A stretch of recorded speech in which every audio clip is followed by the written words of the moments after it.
अस्सलाम वालेकुम dear student, ये 11 क्लास के इंग्लिश का गेस्ट पेपर है। इसमें मैं आपको तमाम चीज़ें बता देती हूँ। आपने अगर वो तमाम चीज़ें भी कर ली ना तो आपका पेपर आसानी से हो जाएगा। ऐसे बच्चे जिनकी तैयारी अच्छी नहीं है तो वो खाली सिर्फ यही चीज़ें कर लें तो उनका पेपर जो है वो अच्छा हो जाएगा। तो चले स्टार्ट करते हैं। तो सबसे पहले जो है ना, ये कुछ इंपॉर्टेंट पोएम्स है जहाँ से आपको स्टैंजा आ सकता है एक्सप्लेनेशन के लिए, ठीक है। और इसमें से कुछ क्वेश्चंस पूछे जा सकते हैं। तो वो ये पोएम्स हैं, ये वाली आपने कर लेनी है। आपने वीडियो को एंड तक देखना है। मैं आपको सारे इंपॉर्टेंट लेटर्स, एप्लीकेशन, स्टोरीज सारा कुछ बता देती हूँ। जी स्टूडेंट, ये आपके इंपॉर्टेंट लेटर्स है। ये सिर्फ 6 लेटर्स है तो आपने ये सारे लेटर ज़रूर करने हैं। जी, तो फर्स्ट वन लेटर है कि to father for telling the cause of failure, यानी आपने अपने फादर को अपने फेल होने की वजह बतानी है। To friend for condoling the death of his mother, अपने फ्रेंड की मदर की जो डेथ हुई है उनके साथ ताज़ियत करनी है। To father increase monthly allowance, अपने फादर को लेटर लिखना है जिसमें मंथली अलाउंस आपका बढ़ाया जाए। उसके बाद है to mother father why you dislike hostel life, अपने फादर या मदर को आपने बताना है कि आपको हॉस्टल लाइफ क्यों पसंद नहीं है। To friend brother sister congratulate for success in exam, तो आपको इनमें से किसी को भी कहा जा सकता है कि उनको आप लेटर लिख के कॉन्ग्रेचुलेट करें एग्ज़ाम में सक्सेस के लिए। To mother father who is worried about your health, इसके अलावा अपने मदर या फादर को लेटर लिखें और उनको बताएं अपनी हेल्थ के बारे में। जी, तो इसके बाद ये आपकी कुछ एप्लीकेशंस हैं जो इम्पोर्टेंट हैं। सिक लीव की एप्लीकेशन है, रीएडमिशन के लिए, grant scholarship, change of subject, college leaving certificate, character certificate, fee concession और रीमिशन ऑफ फ़ाइन। तो ये एप्लीकेशंस आपने ज़रूर करनी है, इनमें से कोई आपको आ सकती है।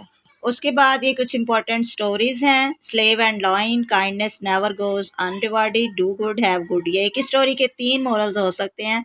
तो किसी भी नाम से हो तो आपने जहन में रखना है कि ये कौन सी स्टोरी है। फार्मर एंड हिज सन्स है, इसका मॉरल है यूनियन इज स्ट्रेंथ और United you stand divided you fall. इसके अलावा मैं आपको एक इम्पॉर्टेंट बात बता दूं कि ये सारी स्टोरीज़, लेटर, एप्लीकेशन, ये सारे जो है ना, ये मेरे चैनल के ऊपर मैंने ऑलरेडी इनकी वीडियोस बनाई हुई हैं। तो अगर आपको इनमें से कोई चीज़ चाहिए हो तो आप मेरे चैनल की प्लेलिस्ट स्टोरी, एप्लीकेशन या लेटर वहाँ से आप देख सकते हैं। वहाँ मैंने काफ़ी इजी चीज़ें जो है ना, काफ़ी शॉर्ट करके लिखी हुई हैं। तो उसके बाद जो नेक्स्ट हमारी स्टोरी है number 3, wood cutter and angel, इसका मॉरल है honesty is the best. Then number 4 है फुलिश स्टेज, प्राइड है the fall, all the glitter is not gold, ये इसके मॉरल्स हैं। दो मॉरल हो सकते हैं। और नंबर 5 है three friends and a bag of gold, इसका मॉरल हो सकता है कि ग्रीडी स्कर्स as you sow shall you reap, और one who digs a pit for others falls himself into it। उसके बाद नंबर 6 है two friends and bear, a friend in need is a friend indeed. Number 7 पे जो story है वो है king and spider, try try again. जी student, ये सारी बहुत इंपॉर्टेंट स्टोरीज हैं, आपने ये स्टोरीज याद करनी है। इसके बाद मैं आपको तमाम चैप्टर्स में से इंपॉर्टेंट क्वेश्चंस भी बता सकती हूँ जो पेपर में आ सकते हैं। लेकिन उससे पहले मेरी आपसे रिक्वेस्ट है कि अगर आप मेरे चैनल पे नए हैं तो चैनल ज़रूर सब्सक्राइब कर दिया करें, इससे आपका कोई नुकसान नहीं होता। और वीडियो को भी लाइक कर दिया करें, और इससे आपको ये फ़ायदा होगा कि जब मैं अगले पेपर की वीडियो बनाऊँगी तो वो उसका नोटिफिकेशन फ़ौरन आपके पास पहुँच जाएगा, जो कि आपके लिए बहुत हेल्पफुल साबित हो सकता है। चलिए अब हम देखते हैं कि कौन कौन से क्वेश्चंस आपके लिए इम्पोर्टेंट हैं। आपने उन चैप्टर्स के सिर्फ वही क्वेश्चन जो हैं वो याद करने हैं।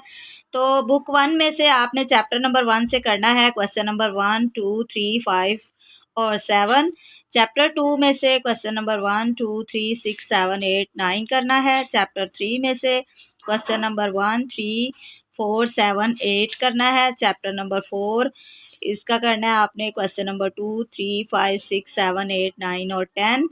और चैप्टर नंबर 5 में से आपने क्वेश्चन नंबर 1, 3, 4 और 6 करने। बाद चैप्टर नंबर 6 है, इसके आपने करने हैं क्वेश्चन नंबर 2, 5, 7, 8 और 10। चैप्टर 7 में से क्वेश्चन 1, 2, 4, 5 और 7। चैप्टर 8 में से क्वेश्चन नंबर 1, 3 और 4। Chapter 9 question number 2, 3, 4, 6, 9, 10। Chapter number 10 question number 2, 4, 6, 7, 8 और 9। चैप्टर नंबर 11 में से आपने करने हैं क्वेश्चन नंबर 1, 2, 3, 4 और 6। तो इनमें से बहुत से क्वेश्चंस आप याद कर चुके होंगे, लेकिन अगर आप इनमें से कोई मिस कर बैठे हैं तो आप उसको ज़रूर कर लें, क्योंकि ये सारे इंपॉर्टेंट क्वेश्चंस हैं। उसके बाद है चैप्टर नंबर 10 में से क्वेश्चन नंबर 4, 2, 6, 7, 8, 9। चैप्टर 11 में से क्वेश्चन नंबर 1, 2, 3, 4 और 6 है। चैप्टर 12 में से question number 1, 2, 4, 5, 7, 10। Chapter 13 question number 1, 2, 4, 5, 8। इसके बाद चैप्टर नंबर 14 है, क्वेश्चन नंबर 1, 2, 3 और 6 करना है। चैप्टर 15 में से आपने क्वेश्चन नंबर 1, 3 और 5 करना है। तो ये तो आपकी बुक 1 की सारी स्टोरीज हो गई। उसके बाद ये बच्चों कुछ पैराग्राफ्स हैं आपकी स्टोरीज़ में से, जिनकी आपको उर्दू में ट्रांसलेशन के लिए ये पैराग्राफ्स आ सकते हैं। ये आप देख लें, ये कौन कौन से पैराग्राफ्स हैं। तो ये पैराग्राफ्स आपने याद करने हैं। इसके अलावा ये उन पैराग्राफ्स की पहली लाइन और आखिरी लाइन जो है वो दी हुई है, तो आपने इसमें से वो पैराग्राफ निकाल के अपनी बुक में से तो उनकी ट्रांसलेशन याद कर लेनी है। इसके अलावा ये नीचे 2 लाइंस में चैप्टर नंबर 2 है, उसका पेज नंबर 13 और 14 वो मोस्ट इम्पॉर्टेंट है, वहाँ से आपको ट्रांसलेशन के लिए पैराग्राफ आ सकते हैं। और चैप्टर 3 में से जो पेज नंबर 18 है और उसका जो फर्स्ट हाफ है वो बहुत ही इम्पॉर्टेंट है। उसके अलावा ये एक सबसे नीचे वाली लाइन में एक पैराग्राफ दिया हुआ है जो नॉन सेंस से स्टार्ट हो रहा है, और David looked at his shoes. तो यहाँ पे ये पैराग्राफ एंड हो रहा है। तो बच्चों ये सारे बहुत इंपॉर्टेंट पैराग्राफ्स हैं, इनकी ट्रांसलेशन आपने ये ज़रूर याद करनी है। तो पास टाइम कम है तो आप जल्दी से इन पैराग्राफ्स की एक बार ट्रांसलेशन देख लें। ये आपके कुछ और पैराग्राफ्स हैं, इन पैराग्राफ्स को भी आपने देखना है और इनकी ट्रांसलेशन आपने याद करनी है। ये तमाम पैराग्राफ्स बहुत इंपॉर्टेंट हैं जो पिछले तमाम सालों में जो पेपर्स में आ चुके हुए हैं, और इन्हीं में से इंशाल्लाह कोई ना कोई पैराग्राफ आपको आएगा ट्रांसलेशन के लिए। उसके बाद ये लास्ट वाली 3 लाइंस में आपको कुछ इंपॉर्टेंट पेयर ऑफ वर्ड्स दिए गए हैं, जिनको यूज़ करते हुए आपने इनके सेंटेंस बनाने होते हैं, जिससे इनके मीनिंग का फ़र्क पता चल जाए। तो उसमें ये मैं आपको कुछ बता देती हूँ। ये ऑडिबल है, हील है, कास्ट, केस्ट और कोस्ट है, इनमें आ सकता है। कॉर्प्स है, और इसके अलावा टेल है, एडवाइस, अवार्ड और reward, sale, course, sweet, affect, bear, site, cease, unable और enable.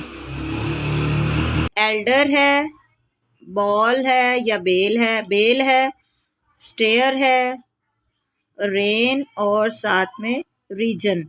Best of luck for your paper. See you soon in the next video. अल्लाह हाफिज़।